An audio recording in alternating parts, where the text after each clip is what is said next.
මේ සීරියස් එකේදී අපි කතා කරන්නේ කොහොමද උසස් පෙළ කරපු නැත්නම් සාමාන්‍ය පෙළ කරපු ළමයි ඒගොල්ලන්ගේ ඉස්සරහා අනාගත ආදායම් මාර්ග ගැන කරන රස්සාව නෙමෙයි. රස්සාව කියන්නේ දැන් අපි උදේ 8:00ට ගිහිල්ලා හවස 5ට ඔෆ් වෙලා එන කතන්දරයක් නේ. මොකක් හරි ආදායම් මාර්ගයක් බිස්නස් එකක් ගැන ප්ලෑන් කරන්න කියලා. ඉතින් මේකදී ඔයගොල්ලන්ට ඉස්සෙල්ලම වැදගත් වෙනවා ඔයාට තියෙන ස්කිල් එක අඳුන ගන්න. මොකද්ද මට තියෙන දක්ෂතාවය, මට තියෙන හැකියාව. ඊට පස්සේ බලන්න ඔයාගේ ඒ හැකියාව ඔයා වටේ ඉන්න සමාජයට දෙන්න පුළුවන් හැකියාව.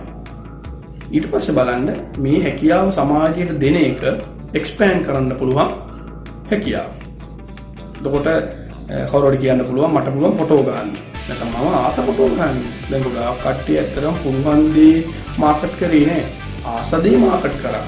බලද්දි මේ ආස දේ පුළුවන් දේ වුණා. ඊට පස්සේ මේක ප්‍රසිද්ධ වුණා. ඕගොල්ලෝ නැත්තටම ෆොටෝ ගන්න හැකියාවක් තියෙනවා නම් ඕගොල්ලෝ ඒක දාන්න ඉස්සෙල්ලාම ඕගොල්ලන්ගේ Facebook ප්‍රොෆයිල් එකේ ගාපු ෆොටෝ දාන්න. ෆොටෝ ගහනවා කියලා පොඩි ඇඩ් එකක් හදලා දාන්න. එතකොට ඉතින් ඕගොල්ලන්ට මහා පරිමාණයේ නිකන් ඔය ලොකු හොටෙල් එකක දෙන වෙඩින් එකක් එන්නේ නැති වෙයි. නමුත් අඩුමතරමේ 7 දවසේ බණක් හරියයි. ඇවිල්ලා ඕගොල්ලන්ට ඕගොල්ලන්ගේ හැකියාවට අවස්ථාවක් ලැබෙයි. ඒකින් ඕගොල්ලන්ට චූටි ගාණක් ලැබෙයි. ඔයාට පුළුවන් සින්දු කියන්න. ඔයා ඊදී ගැන සල්ලි හම්බ කරනවා කියලා හිතන්නේ නැතුව Facebook එකට දාන්න. මොකද Facebook එක කියන්නේ ඔයාගේ 5000ක ඔඩියන්ස් එකක් හදාගන්න පුළුවන් තැන.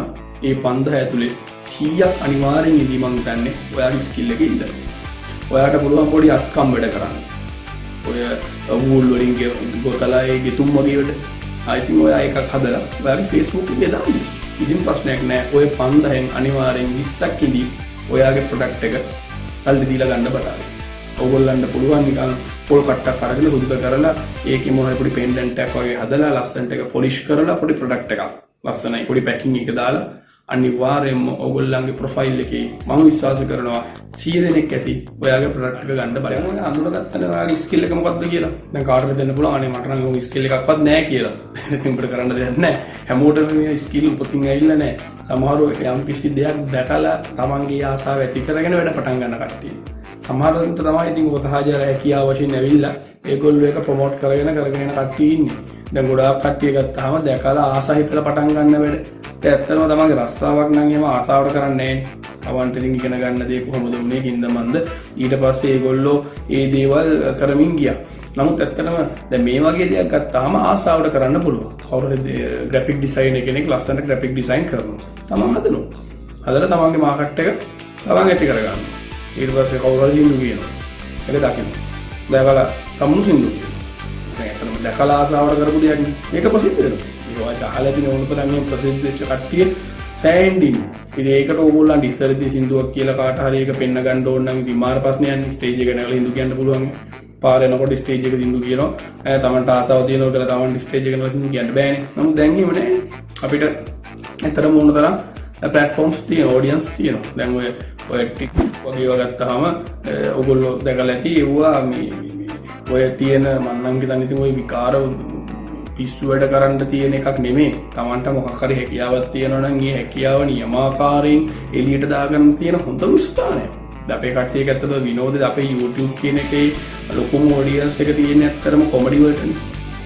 ඇත්තට මේක නෙමෙයි වෙන්න ඕන. දැන් මම කියන්නේ YouTube එකේ මේ comedy channel වහන්න ඕන අර මේ කියලා. නමුත් බලන්න ඒක කරන කට්ටිය ඒගොල්ලෝ මිනිස්සුන්ගේ නාඩිය අල්ලන හැටි. ඉතින් ඒක හරි වැදගත්. ඒකේ මිනිස්සුන්ගේ හැකියාව පරිමීට අරන් ගිය තනක් ඒගොල්ලෝ සාර්ථකයි. මොකද අපේ ලංකාවේ මිනිස්සු ඉල්ලන්නේ ඒක හින්දා. නමුත් ඇත්තටම ඉතින් අපි හැමෝම උත්සාහ කරන්න ඕන ඒක බලලා ඒක hina වෙලා නිකන් ඉන්න එක නෙමෙයි. ඔයාට යම්කිසි හැකියාවක් තියෙනවා නම් ඔයා ඒ හැකියාව ඉදිරිපත් කරන්න YouTube පාවිච්චි කරන්න. ඔයාට යම්කිසි හැකියාවක් තියෙනවා නම් ඒ හැකියාව එළියට පෙන්න ගන්න ඕගොල්ලෝ Facebook පාවිච්චි කරන්න. ඒක page එකක් හදන්න. ඒ page එක හැදුවට පස්සේ දැන් ඕගොල්ලන්ට Facebook එක ඇත්තටම 5000න් ලෝඩ් කරගන්න පුළුවන්. ඕගොල්ලෝ හැබැයි page එකක් හැදුවොත් කිසිම ප්‍රශ්නයක් නැහැ. ලංකාවේ ඉන්න හැමෝටම ඕගොල්ලන්ගේ AD ගැන අපි කියන්නේ response ad එකක් ගන්නවා කියලා. ඒකට ඉතින් දවසට පොඩි ඩොලර්ස් ගන්නනේ යන්නේ, සතියට ඩොලර්ස් පොඩි ගානක් යන්නේ. ඉතින් මේ වගේ දේවල් ඕන තරම් දැන් ලංකාවේ තියෙනවා. ඒ ඉස්සර මීට අවුරුදු 10කට කලින් ලංකාවේ මේ වගේ දේවල් තිබුණේ නැහැ. හැබැයි දැන් නම් ගොඩාක් මේ වගේ පහසුකම් තියෙනවා, සේවා තියෙනවා. හැබැයි මතක තියාගන්න තව අවුරුදු 10ක් යනකොට මේ සේවා සාමාන්‍යකරණය වෙනවා. එතකොට ඕගොල්ලෝ පටන් අරගෙන යන්න ගමනක් හිතුවොත් ඕගොල්ලෝ නැත්තටම අමාරුයි. අපේ Gmail account එක අපි හදන් තියෙන 2018 ඒවත් 2017 ඒවත් නෙමෙයි. ඒක Gmail පටන් ගත්ත මුලදීම හදලා තියෙනවා. හදලා දැන් මේ වෙනකොට අපි ලොකු ගමනක් එක ඇවිල්ලා තියෙනවා. දැන් අපේ මගේ channels කීපයක් තියෙනවා. ඉතින් ඒකෙදී ඒවා පටන් ගන්න කාලේ මේ කොයි කාලෙද කියලා ගත්තොත් එහෙම ඒක එච්චර ප්‍රසිද්ධත් නැහැ. නමුත් පටන් අරගෙන ටික ඇවිල්ලා තියෙනවා. ඒතර ඇවිල්ලා ඊට පස්සේ අපි ඒව එක්ස්පෑන්ඩ් කරලා තියෙනවා. ඉතින් මේ විදිහට ඕගොල්ලන්ට මේක පටන් ගන්න තියෙන තව ඉස්සරහට කියලා හිතුවොත් ඒ විදිහ ඕගොල්ලන්ට ලොකු තරංගයක් එනවා. එහෙනම් දැම්මම පටන් ගන්න. පටන් ගත්තොත් එහෙම ඕගොල්ලන්ට ඒ කාලෙ වෙද්දි ඒක ලොකු ගමනක් ගිහිල්ලා ඒ පටන් ගන්න කට්ටිය අතර ඕගොල්ලන්ට වැජෙන්න පුළුවන්. ඉස්සර බියුටි සලූන් එකක් දාගත්තොත් හන්දියේ ඔය ඉතින් ගමේ ඉන්න කට්ටිය තමයි ඒකේ සේවාව ලබන්න ඉන්නේ. නමුත් දැන් බලන්න බියුටි සලූන් එකක් දාපු කට්ටිය මොකද කරන්නේ? ඒගොල්ලන්ගේ ඒ සර්විස් එක ගැන Facebook එකේ ෆොටෝස් දානවා. ගොඩක් කට්ටිය ස්පොන්සර් ඇඩ් දානවා. දැම්මට පස්සේ මොකද වෙන්නේ? මේ බියුටි සලූන් එකට කස්ටමර්ස්ලා ඇති වෙන්නේ ඒ හන්දියේ නැත්තම් ඒ ගමේ ඒ ආසන්නයේ ප්‍රදේශවාසී නෙමෙයි. කිලෝමීටර් 20 නෙමෙයි කිලෝමීටර් 100ක 150 ඉඳන් පහු කරගෙන එන සැලූන් 100ක් 200ක් පහු කරගෙන ඇවිල්ලා මේ අදාළ ඒ ආයතනයේ සේවාව ලබා ගන්න කට්ටිය ඕන තරම් ඉන්නවා. ඉතින් බලන්න එකම සර්විස් එකනේ. ඇත්තටම මගේ වාසාවෙන් කියනවා නම් මං හිතන්නේ ඔතන මාකටිං තමයි වැදගත් වෙන්නේ. ඉතින් ඒකෙදී ඕගොල්ලන්ගේ දේ වුණත් ඕගොල්ලෝ පැහැදිලිව මතක තියාගන්න හොඳට මාකට් කරන්න ඕන. මාකට් කරේ නැත්නම් ඇඩ්වර්ටයිස් කරන්න ඕන. ඒකට මේ ඇඩ්වර්ටයිස් මාකට් කරේ නැත්නම් එහෙම මොකද වෙන්නේ? ඕගොල්ලන්ගේ බිස්නස් එක බෝරින් ගහනවා. බෝරින් ගියාට පස්සේ මොකද වෙන්නේ? ඇත්තටම ඔයාටත් ඒකේ පාවෙනවා. ඔයාට නොදෙනිම ඔයාගේ බිස්නස් එක වැහිලා යනවා. ඒ බිස්නස් එක මං කිව්වා පොඩි බිස්නස් එකක් වෙන්න පුළුවන්, ලොකු බිස්නස් එකක් වෙන්න පුළුවන්. හැබැයි මේ දෙකම අදාළ කාලයක් අල්ලගෙන සිටීම ඒක පවත්වා ගැනීම කියන එක හරිම වැදගත්. ඒ හින්දා මේ බිස්නස් එක පවත්ව ගන්න ඕන කරන මාකටිං ස්ට්‍රැටජිස් සහ ඇඩ්වර්ටයිසිං කන්සෙප්ට් කියන ඒවා හරිම වැදගත්. ඒව අතාරින්න එපා. ඒ දේවල් එක්ක තමයි ඔයාලා මේ බිස්නස් එක අරගෙන යන්න ඕනේ. ඒතර ඕගොල්ලන්ට දැන් මතක් වෙන ගොඩාක් කල්පනා වෙන ගොඩාක් දේවල් තියෙනවා. සැලසුම් කරන්න ඕන. එතකොට මේකට අපි ගන්න කස්ටමර්ස්ලා ප්ලෑන් කරන්න ඕන. ඊට පස්සේ මේක අපි කවුරු අතරටද අරයි යන්නේ? කොහොමද මේක අරයි යන්නේ කියලා සැලසුම් කරන්න ඕන. ඊට පස්සේ අපි මේකට දෙන ඔෆර්ස් මොනවද කියලා සැලසුම් කරන්න ඕන. ඉතින් මේක ලොකු වැඩක්. ගෙදර ඉන්න ගම දවසක් කල්පනා කරොත් ඕගොල්ලන්ට ලොකු දෙයක් කරගන්න පුළුවන්. Tamanට තියෙන හැකියාව තමයි අතිශය වැදගත් කාරණාවක් තමයි ඕගොල්ලෝ මේක කවදා හරි සල්ලි උපයන ප්‍රධාන මාර්ගය බවට සිහින දකිමින් පටන් ගන්න එපා. ඒක නේ අපි කිව්වේ මුලින්ම මේක ඕගොල්ලන්ගේ තියෙන දක්ෂතාවය අඳුනගෙන නිකන් අර හොබි එකක් වශයෙන් මේක ආරම්භ කරන්න කියලා.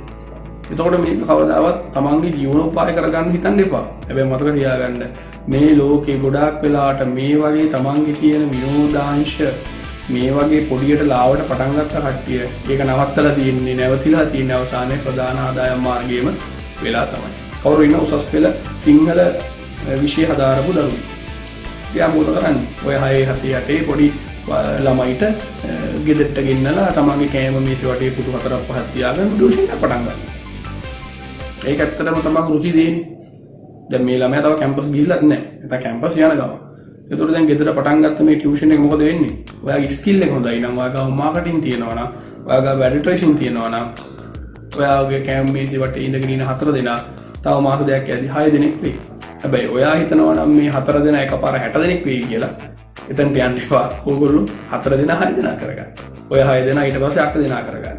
ඔය 8 දෙනා ඊළඟට 30කට වගේ අරයි යන්න. ඉතින් බලන්න Tamanට තිබිච්ච විනෝදාංශයක් දැන් කාටර කියන බුලා මට එහෙම උගන්වන්න හැකියාවක් නැහැ. මෙහෙම ඉතින් ගොඩාක් කට්ටිය දේවල් පටන් ගන්න හැකියාව තියාගෙන නෙමෙයිනේ. උප්පත්තියෙන් මේ හැකියාව ඇවිල්ලා නෙමෙයිනේ.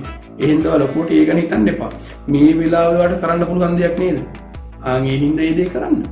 දැන් ඔය උදාහරණයක් වශයෙන් දකින්නදී ගියේ ටිකේ මේ කොරෝනා වසංගතේ පටන් ගන්නකොට මාස්ක් කඩවල මාස්ක් තිබුණේ නැහැ. කුළු කුළුම් කට්ටිය මොකද කරේ? මේ ප්‍රොඩක්ට් එක නිර්මාණය කළා. කරලා පස්සේ ඒකට අසීමිත මාකට් එකක් ආවා. කරගන්න පුළුවන් කට්ටිය ඒ වෙලාවේ ලොකුට එක කරා. ඒින්ද මතක තියාගන්න. දැන් ඉස්සරහට මිනිස්සෙකුට බාසුම් නැහැ කෙනෙක් අල්ලගෙන අත්තිවරමක් දාලා විත්තියක් බැඳගෙන වහලයක් ගහගෙන ගියක් හදාගන්න බෑ. සල්ලි තියේ මේ දේ කරන්න බෑ.